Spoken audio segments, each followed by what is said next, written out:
नमस्कार शेतकरी मित्रांनो, माझा भाग युवा शेतकरी यूट्यूब चॅनलमध्ये सर्व आंबा उत्पादक शेतकरी मित्रांचं स्वागत. मित्रांनो, यावर्षी आंबा उत्पादक शेतकरी आपण सगळेजण परेशान आहोत. मधमाशी यायला तयार नाही आणि असेल तरीही तिचं काम पण चालू नाही. आणि वेगवेगळ्या ठिकाणी आपण असं ऐकतो की मधमाशी पेटी ठेवल्यानंतर आपल्या आंब्याचं पॉलिनेशन चांगलं होईल. खास आंबा या पिकामध्येच पॉलिनेशन करणारी ट्रायगुना नावाची मधमाशी आहे. आणि लातूर येथे लातूर मधुमक्षिका आमचे मित्र ज्ञानेश्वर मलिले यांच्याकडे त्या पेट्या उपलब्ध आहेत. आणि ती पेटी आज पाहण्यासाठी आपण त्यांच्या बागेमध्ये आलेलं आहे. हे थोडंसं इथे दाखवतो.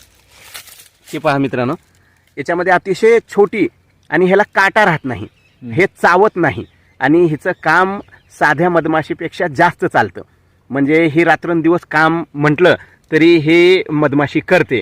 त्याच्यासाठी आपण लवकरच ज्ञानेश्वर सरांना आपण विनंती करत आहोत की याच्या जास्तीत जास्त पेट्या आपण तयार कराव्या आणि आमच्या आंबा उत्पादक शेतकऱ्यांना पुरवण्यासाठी आपण प्रयत्न करावं, हे आपण ज्ञानेश्वर मलिले सरांना या ठिकाणी आज विनंती केलेली आहे. धन्यवाद.